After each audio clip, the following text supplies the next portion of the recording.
Hello and welcome to the We Should Move Here Travels podcast. My name is Brittany I'm Josh. and we are your hosts. Today, we are going to be talking about some financial tips and tricks that we've learned along the way throughout all of our travels. Yeah, a lot of things that we've learned, probably a lot of things that seasoned travelers or people who have traveled more than once probably know already, but maybe newbies out there need to hear some tips that we know. And of course, like you said, some things that maybe we picked up that people don't know. Yeah, I wish we knew all of these things as we were traveling before Absolutely. because I think we would have saved a lot of money. Would have saved a lot of money, a lot of headaches, Yeah. brain cells. I don't know. Would have saved a lot of stuff. Yeah. So let's get into it. Yeah, we can knock out some ones that are fairly well known. Pretty much, if you were to Google anything like how to save money when traveling, Mhm. I think a lot of these first few would just come up right away. Yeah. Oh, absolutely. Like this one that we have down is just be flexible with dates as much as you possibly can. Yeah, if you go on to Google Flights, you can look at the prices of dates. If you're flexible, you can find pretty decent flights. Hmm. It's maybe not reasonable for everybody to be flexible with their dates, but maybe you pick your dates and then you take time off rather than taking time off and then picking your dates. Now, if you have an employer that maybe doesn't always approve your PTO, totally get it that you can't be flexible with dates. Hmm. Shame on them, though. Totally agree with that. Yeah. Absolutely. um, Both of us have worked in corporate jobs before, so maybe an idea is to look ahead if you got a time period like, hey, these 2 months I want to go on a trip and Mhm. it's for a week, 2 weeks. Ask your employer or wherever you work, say, hey, what's a good week or a good time period that I can be gone and get like a 2 or 3 week span. Yeah. Go look on Google Flights, like you said, find the best week-long trip that you wanna do or 2-week-long trip in that 3-week-long gap. That way you can get flights on, like, a Wednesday, flying out on Wednesday and back on a Friday, where flights are typically very cheap or Mhm. much less expensive on those days than typical. Yeah. I would just recommend getting to know Google Flights Mhm. as much as you possibly can. Just play around in it, maybe dream about future vacations and just play around with the dates. Not that you're actually going to go, but eventually you might see a price where you do go. Yeah, So, absolutely. We love to do that. I love yeah, to do that. me Every too. couple of days I go on there, man. I'm like, if we went this time of year, what's a really inexpensive destination to go to? Thailand. Yeah. Is that what it is today?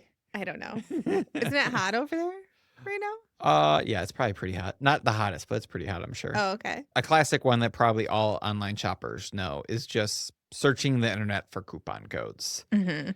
Going to websites of travel hotels or booking sites that you have used before or like to use, subscribe to their emails, maybe subscribe to their texts. Yes. I feel like more than once we have had an instance where on the hotel website, it actually is much cheaper than any other website. So you have to actually look at their website too. I think one of our biggest things that we've learned in the last half year is we were always really Travelocity, Booking.com, looking at those. Yeah. And the more you go back to them, they kinda keep on giving you deals. You're like, "What's with this?" And then if you go to the hotel one, usually they say, like, "Call us or book direct, we'll give you the best deal." Breakfast included, late checkout, Yes. pick your room, where sometimes Travelocity and Booking.com, you have to pay a premium price for those things. Mhm. Also, again, usually with those sites, you can quickly sign up for like a text subscription to get updates, and they'll give you 5-10% off of your next booking. Yeah. Mhm. You can also do that on Google Flights. You can track the flights. So if Yeah. you have I almost missed this. If you have a destination that you're really wanting to get to, but you're like waiting for a good price, once a price gets down to a certain point, they'll, like, notify you. So you can set that up too. Definitely helpful for those people who have very flexible schedules. All of a Mhm. sudden you get a price check. Oh, next week you can fly to wherever for this much. Then you're off to the Bahamas. Jet off to the Bahamas, sure. I That wanna go to the Bahamas. would be fun. We should go to the Bahamas. You should set a Google notification for it on flights. But yeah, booking directly through the websites, looking for those coupon codes or discounts. That applies for hotels, that applies for car rentals. Car rentals was huge for our Ireland trip because I Mhm. was booking out way ahead of time for the car. Well, not way ahead of time, but a couple months because the closer you get, the more expensive the car gets. And I was looking on Travelocity and booking, and even through United, where we were booking the flight through because they have a car rental discount to book through them. However, then I went directly to Eurocar or Europcar, whatever site it was. It was half the price. Yeah. And then you've booked directly through them. You give them all the information. It was so easy to get there, just get the car and go. Mhm. Yeah, that was super easy. I was a little nervous for it once we landed in Ireland. I don't know why, but it was a really easy process Mhm. picking it up.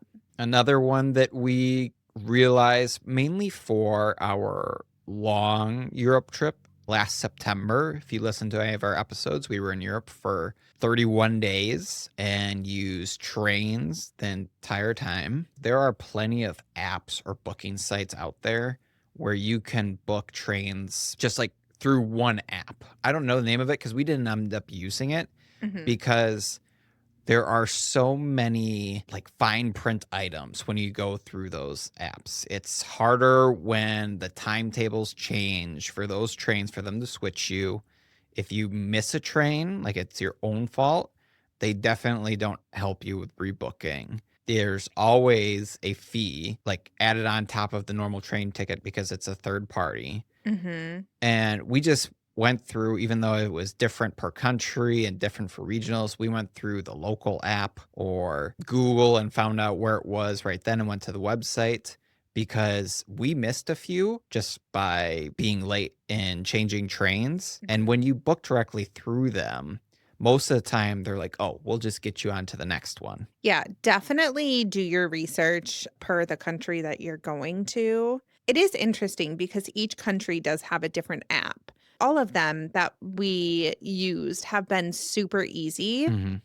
and they do have the most up-to-date timetables as well, which is super helpful Yeah. when you have travel anxiety and you're just trying to make sure that you're on the right train. It will really help you. Hmm. So, research what app to download for trains per country. Another place where it's easier to find stays, but then you should look through the internet to see if they have a different booking site would be Airbnb. Yes. It's great to search for, but typically, again, Airbnb adds on booking fees, or maybe the rental place adds on a cleaning fee through Airbnb to offset costs. Mhm. We've done this a few times where we found it on Airbnb, and then we use the address and we search in Google, just search on the internet.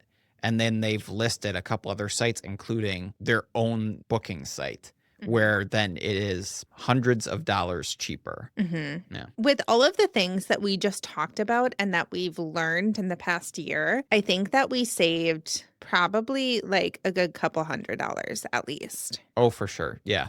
With everything we've listed, we've probably saved between $500 and $1,000, I'm sure.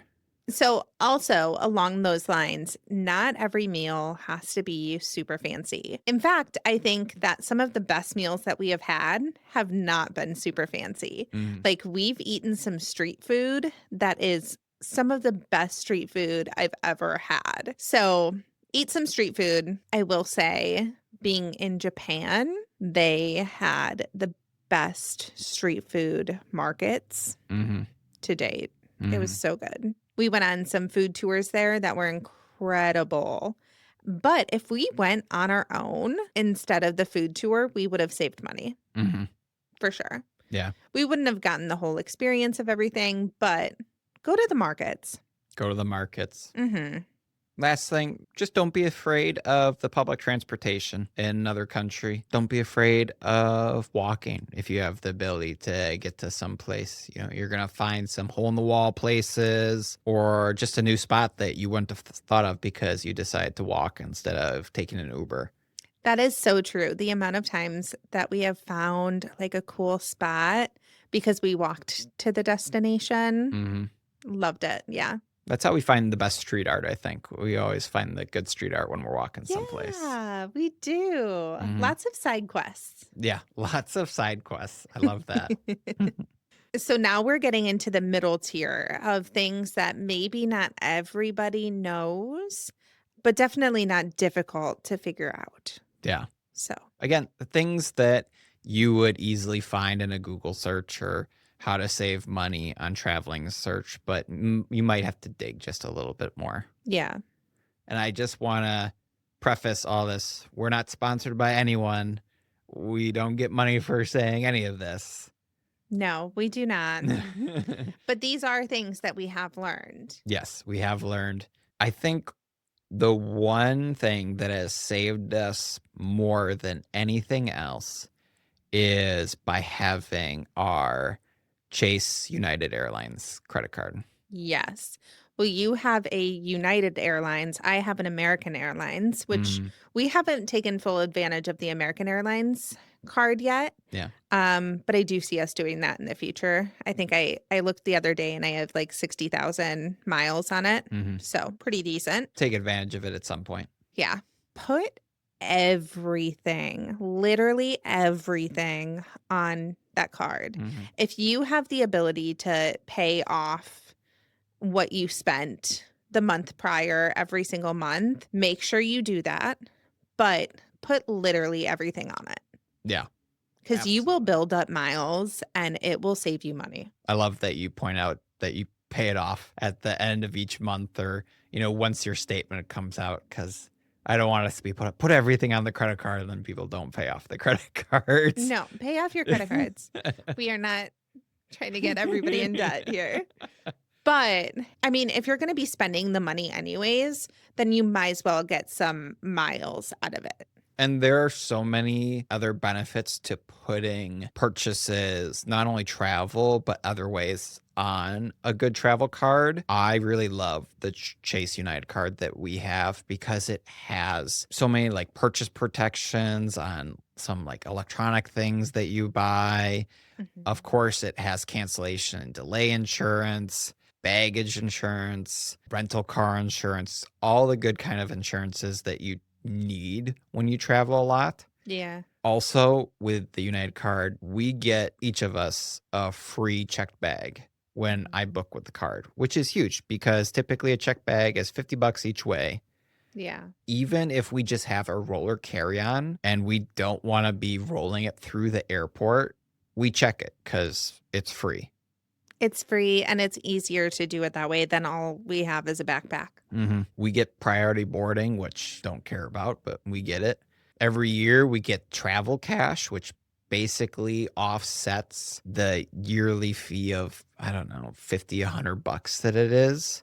They give us like $100 in travel cash. So as long as we take a flight during the year, which we do several, then it's paid off that way. We get yearly United Club passes, which we have learned to love immensely. That is so nice. And even if you don't have the free option, it definitely isn't saving you money to go to the United Club. It probably is offset by the expense of if you have like a long delay and you're going to be buying food in the airport anyways, it's quite expensive. But in the United Club, you get free wine, free beer, you get free food, all of it for the expense of getting in the United Club. So I think it's like $50 to get in. Yeah, $50 to $60, I think, to get in. Yep. Totally worth it if you have a long layover. Yeah. When we just did our Portugal trip, I think I had ended up having like a 5-hour layover and we had already used our club passes for the year, but I paid the $50 or $60 to get in because that's I mean, 6 hours, that's 2 meals. In an airport, that's $20 easy. Yeah, and if you're gonna be drinking in the airport, going to the United Club is the move Yeah. because it's free. Plus they got illy coffee, which we like, so Yeah, I had a bunch of coffee and a good couple of coffee. beers. The food is okay. I mean, I haven't had a really bad thing from the United Club, but I also am pretty picky on what I choose. Mhm. If you're comparing getting fast food in the airport to it, it's comparable, Yeah. and you're probably gonna if you got a 4+ hour layover, it's nice to get in there. Some of them have showers. Some of the Mhm. United clubs that we've been to have had showers, so if you're like, "Oh, this has been a long day, I'm gross, I just want a shower," you can go Yeah. in there, lock up your bags, take a shower. Yeah. Which is really nice. We haven't done that, but really nice option. Yeah, absolutely. One of the ones that we went in, I think it was LAX on our layover, from New Zealand. Mhm. Yeah, we were in LAX for a while, and they had, like, a patio where you could Yeah. literally step outside and breathe fresh air, Yep. and there were, like, fireplaces and stuff out there. It was so cool. Yeah, it was really nice. Anyways. Right along with an airline credit card, something that has gotten us so much money. If you have a flight delay or if you have a bad customer experience with an airline, I think we've done this both for American and United. Mhm. They have customer care complaint filing options through the app or the website where you can go on there.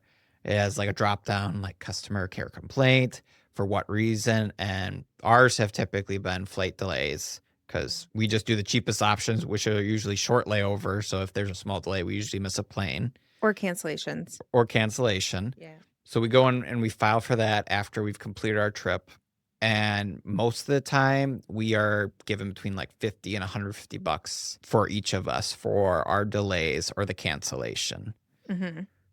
I have also, with the customer care complaint and the insurance, filed a complaint regards to delayed baggage. We came home from our long trip from Scotland a couple years ago.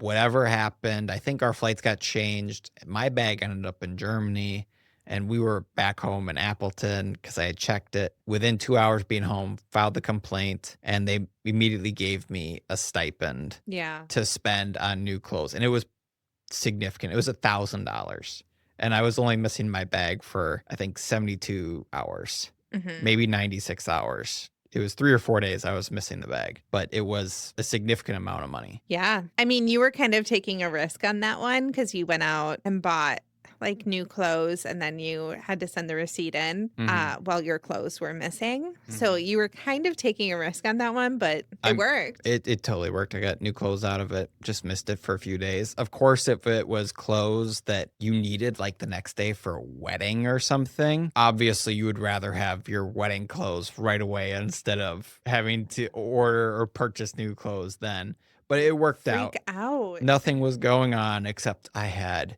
school and work the next couple days, and Yeah. I think my shoes were definitely in there, so I had to buy a new pair of shoes as well. That's how that worked out, but it definitely a benefit to have the card to file the complaint, to just let them know, like, "Hey, this didn't work out the way it said it was gonna work out," and then they typically give you a little something, which is nice. Another thing that we have learned, because we like to bring souvenirs back from places, We love to bring souvenirs back, but, like, functional souvenirs. and functional souvenirs like alcohol is one of our favorites. Nice bottles of wine or bottles of whiskey from like Ireland. Well, I think one of our favorite things to do is, like, sharing a bottle that we tasted in the country or Correct. that we learned about and then sharing it with our family. Mhm. We love doing that and teaching our family about, like, what we learned and Mhm. how to drink it and stuff like that, so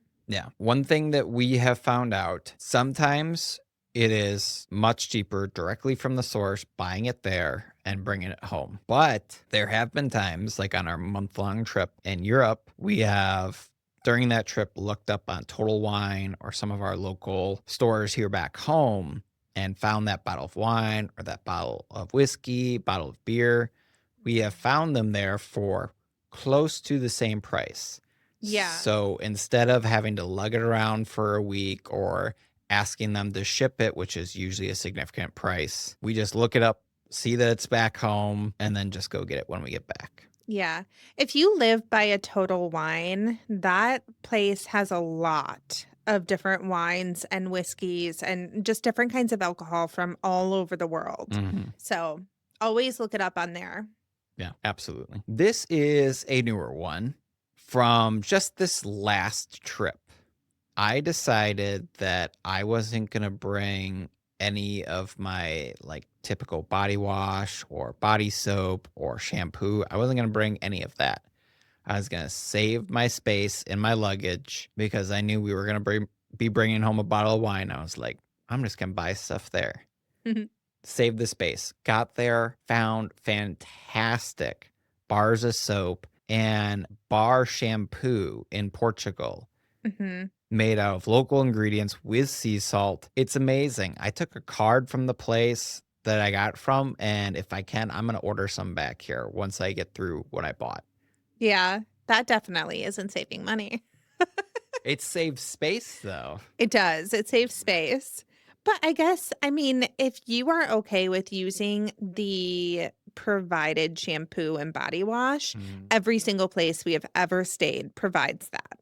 Just about, yeah. I'm trying to think. There might be like some Airbnb or something that didn't have something, but even those pretty much always have like, Always. you can use whatever is in here as far Yeah. as shampoo and soap. But yeah, either way, you can leave stuff at home and just buy once you get there.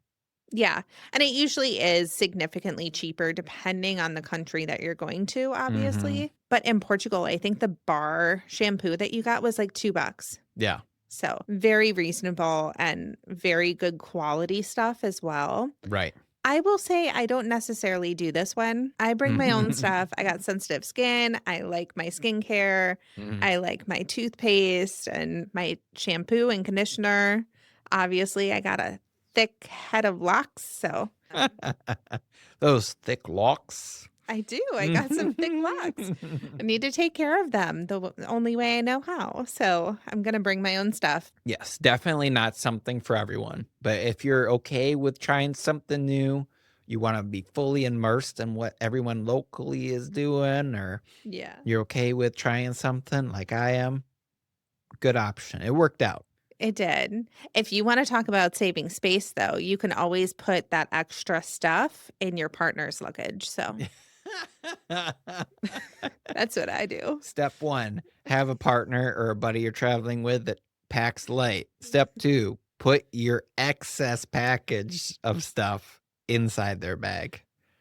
Money saved. That's just good Space math. saved. Space saved. Not money, but space saved. Oh, At least in my gosh. luggage. So That is too funny. This one, I don't know why it took me so long to do this because it was a big expense in all of our trips prior to this year. I was just doing the daily $10 travel pass through my carrier, which is Verizon. So every time we would go on a trip, I wouldn't change my monthly plan. I wouldn't sign up for everything, but it was $10 a day and it was unlimited data, text, calls, whatever, international. And I was like, that's a good deal. And then I saw a commercial for Holofly and I was like, oh, just download this app on your phone, $3 a day or special deal for 10, 20, 30 days, whatever. I was like, oh, that's great. Man, I never thought about that. I wonder if I can just do a special plan through Verizon for a month. And then I looked, sure enough, you can just toggle every month between different plans on Verizon and save an insane amount of money. Like my Verizon bill usually I think is like through my family, 40 some dollars on the ultimate unlimited. And that's anywhere in the world. And then when I'm home, I can toggle it down to $20 a month. So it's only Wow. $20 or $30 more a month for however long we are going to be, which our trips are typically 2 to 3 weeks long in another country. Yeah. It's only $30 more instead of $10 a day, which Oh would be my like gosh. 200 or Holofly, which is still a better deal than $10 a day. But why wouldn't you just, you know what, I'm going to pay $30 more through mine, and then I get to keep my phone number, all my contacts, which with Howfly, you have to with the app, you get, like, a different international number for the time you're using it, and it's a little weird. Mhm. Wait, but why didn't I know this? I don't know. I can't believe you were paying $10 a day. I did it before this past year. Okay. So, for Sweden, Mm. I did Howfly. Oh, Everything yeah, I and then remember that. yep, and then as soon as we started the podcast, I just did the Verizon switch. Okay. But before that, I was just doing $10 a day. So, like, when we went to Japan, Scotland, Canada. I was paying 200 some dollars. But it's definitely been offset now because we've been gone so much this past year. Yeah, It's pretty much leveled out in my mind. sure. Okay. That's crazy. Yeah. So the tip is, depending your carrier, I know for sure Verizon, just toggle between the Ultimate Unlimited and your normal plan. Mhm. If they allow you, they should. They allow me to do it. Next, we got some tips for people who are, I think, total type Bers. I don't know if you look at this list and you're like, these are not what we planned, but I think they're really good tips. I think these are what have led to some of the best stays that we have had. I agree. I also think that these are things that are less talked about. They might be well known, but I don't think people talk about them a whole lot. hmm So, Right off the bat, when you're traveling, find the off season or the shoulder season, as they call it, for the destination you're going to. yeah, I think shoulder season is really great. Mhm, I love being in a shoulder season because it's not very touristy yet, mhm, but there are a lot of things that you want to do starting to open, or maybe there's like a couple tourists here and there. It feels like you get to explore the town in a different light than mhm. maybe during tourist season. Yeah, this was most evident for us, I think, when we went to Ireland. Yeah, in And Dingle. yep, in February. So it was before St. Patrick's Day, which is basically how they described it was the start of tourist season for Yeah. them. As soon as St. Patrick Day hits, then it's tourist season all the way until September, October. Mhm. Yeah, but we loved it. We had so much fun. I Mhm. mean, the weather was still pretty good for hikes. Oh, it was perfect for It was hikes. it was so great. I loved it. And then, like, we would walk into places and it wouldn't be overly crowded, but I just keep coming back to, like, with this conversation, I keep coming back to Dingle Mhm. because a lot of the places were closed. I will say we didn't get to experience like all of the restaurants that we wanted to. However, the places that we did get to go are local places Mhm. that are built and run by locals. Mhm. So, And that's not at all to say that the ones that were closed weren't owned or operated or consumed by locals. They just weren't during the other half of the year when tourists aren't mainly there. right. Yeah. Like the fish and chips that we had at, where was it? EJ King's or something like that. Yep. Oh my gosh. That was so delicious. That was like the best fish and chips I've ever had. Mhm. And it was so local. It also got us into staying in places that were more local because Mhm. big chain hotels were closed Mhm. because their management's like, yeah, we're not going to stay open when no one comes to these places out of tourist season. So they were closed. So we had to stay in some small local B&Bs Mhm. and it was great. Yeah. I mean, some of the best places I think we've ever stayed. Absolutely. And for a fraction of the price during tourist season. Yep. I was just gonna say flights were really cheap going in the shoulder season. The B&B's hotels were cheap. There were less people, like we said, when we were in the small towns. Mhm. A lot less people. We didn't have to fight to get into a restaurant or bar or anything like that. Car rental, very inexpensive.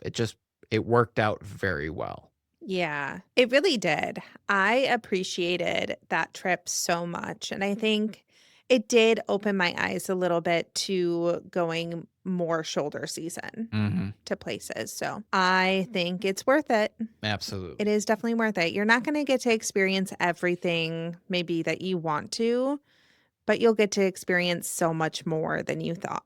At least that was our Our experience, experience. which is just all of this. Anyone could try any of these and be like, "Oh, my Verizon plan sucks and it doesn't let me do that." Or I tried Google Flights and it gave me wrong. These are just our experiences with Mhm. everything. It's what's worked for us, and we suggest that you try it if you can. Another one that just piggybacks right off of what you were saying with Dingle. Also, with our long Europe trip, we did this quite a bit. Try staying in a smaller town, just a short train ride, short walk, short car ride away from maybe the main tourist destination that you're looking forward to. Mhm. Yeah, there are also some perks to this of being, like, more in a local space Mhm. and getting immersed in the cultural experience a little bit more. Example of this for me is when we went to Germany this last fall. We were in Germany during Oktoberfest. Mhm.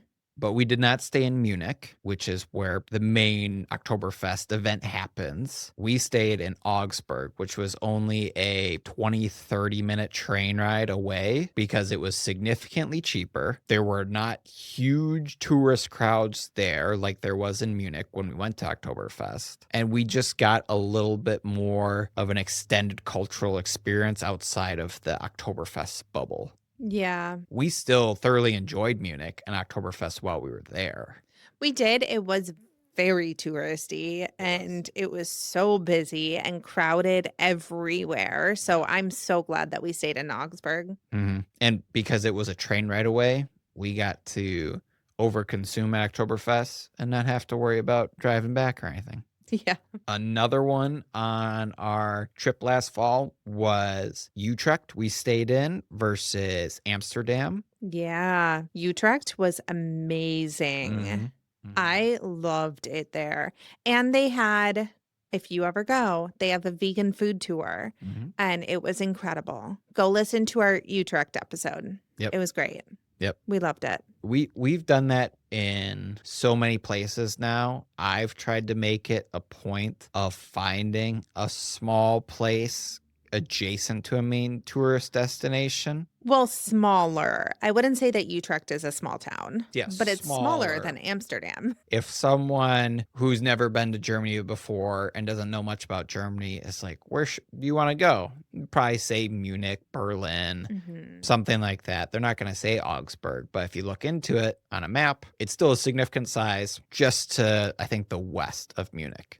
Yeah, and there are late night trains in all of these places, so if you wanna go have a fun night out, you can always get back to the train, and I think they run until, like, midnight most places, so Yeah, or at least it did during Oktoberfest season. well, So, Oktoberfest and also we had a late night in Amsterdam and we got back yep, late to night in Utrecht. Amsterdam, late night in Japan. Yep. Go listen to that episode, Yeah. that's a fun story. Just listen to all the episodes. Yeah. I think this really started though. I just remembered this. The first place that we did this unintentionally, it was just because I was trying to save money, was when we went to Italy. Still one of my favorite stays of all time, Mhm. Mandel Delario. It's because we were looking at Lake Como. And if you look at Lake Como, one of the most iconic names of a city, a place to stay in on Lake Como is Bellagio. Mhm. Insanely expensive to stay there, especially during like high tourist season, but just around the edge of the lake, Mandel Delario. And it's gorgeous. Stunning. We were the only tourists there, and everybody was speaking Italian, Mhm. but it was really cool to be able to stay somewhere so local and so out of our typical environment with no other tourists around.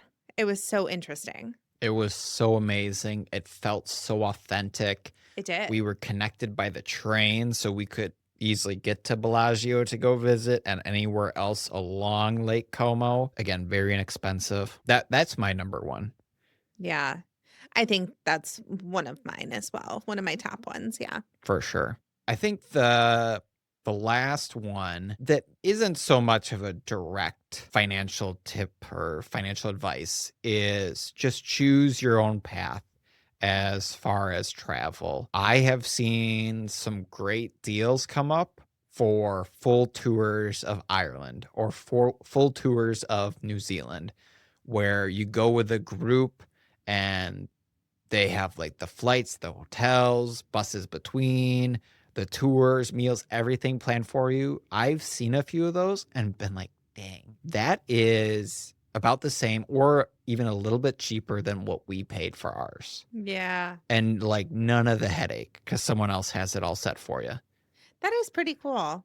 Mhm. And they probably get better deals because it's all a group. Because it's booked as a group. Yeah. Yep.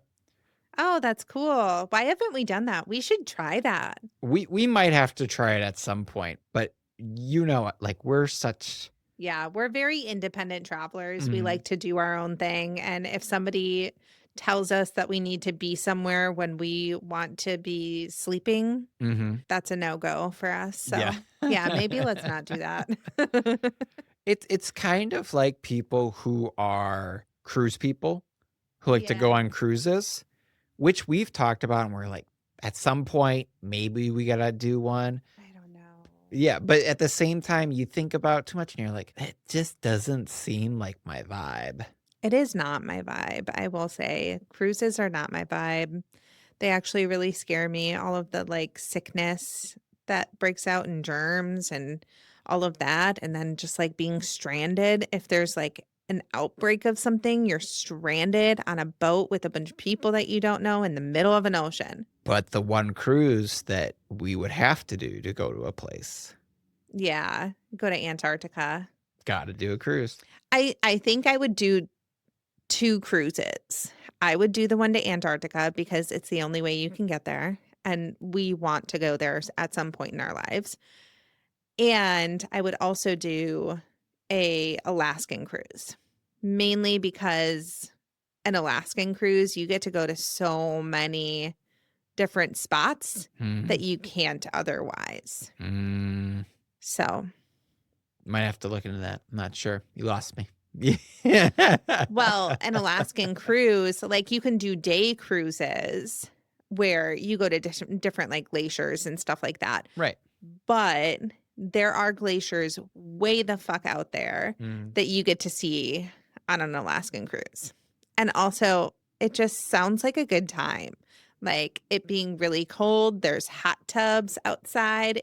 If it snows and you're like in a boat in the hot tub, and it right. just sounds like a good time to me. And you see, that's the whole point of this point that I was trying to make. You gotta choose your path on it. Yeah. You don't, and that includes me. I shouldn't be so strict and being like, I'm never doing a cruise because you know what? You kind of convinced me a little bit. Like maybe doing an Alaskan cruise might be fun. It would be fun. And some of them will definitely say we've seen deals on cruises, and some of them are, like, insanely inexpensive. Again, maybe during more off-season or shoulder season, they even get less expensive. I mean, just try something different, do what you're comfortable with, and Yeah. go to a place, maybe you didn't think of going. And I don't know if that is one that we had mentioned, I just thought of it, is maybe if you're like, "Oh, man, I gotta go to this place, I gotta go to this country," whatever, and you're looking at booking it, maybe on Google Flights. I love using Google Flights and the map of the world, and it gives you all the, like, different dots of Yeah. prices where to go. I like doing that, and then all of a sudden, country here, say it's London. I wanna go to the UK so bad, and I look at the price, and it says to London from Appleton is $1,100. But then I look south of it, and for some reason, at the same time, getting to Denmark is only $400. How about I just choose a different time to go to London, and this time I go to Denmark? Yeah. Just change up your plans. Be flexible in those plans as well. I think the moral of what you're saying is that even though this podcast episode is about saving money, you're Yep. not going to die with what's in your bank account. Go out there, explore the world, and see what your kind of vibe is. Just go out and do something. Go out and If do you something. have the accessibility to do that, if you have money banking up in your savings account, maybe you need it for something, but also, like I said, you're not going to die with it. Yeah. It's not that deep. Mhm. But what is that deep is traveling the world. I think you look at most people who have lived long lives and they got some money left over at retirement, but they don't have the energy to travel. They're like, I wish I would have traveled then when they had accessibility to. Not everyone does, but like Anthony Bourdain said, just get out of the town you grew up in. Even if you just go to the town next to you, that's traveling. Yeah. Yeah. Even if you just go somewhere new in your state, Yeah. that is totally traveling. Don't forget to like, subscribe, and follow on TikTok, Instagram, and YouTube at WSMH Travels. You can listen to our podcast on Apple, Spotify, and YouTube. YouTube is where we have our video record version, including pictures and videos from our trips. Please continue to leave your comments and send us messages on what you liked from our trips and suggestions for future trips. We really appreciate it. Thank you so much for listening. Until next time.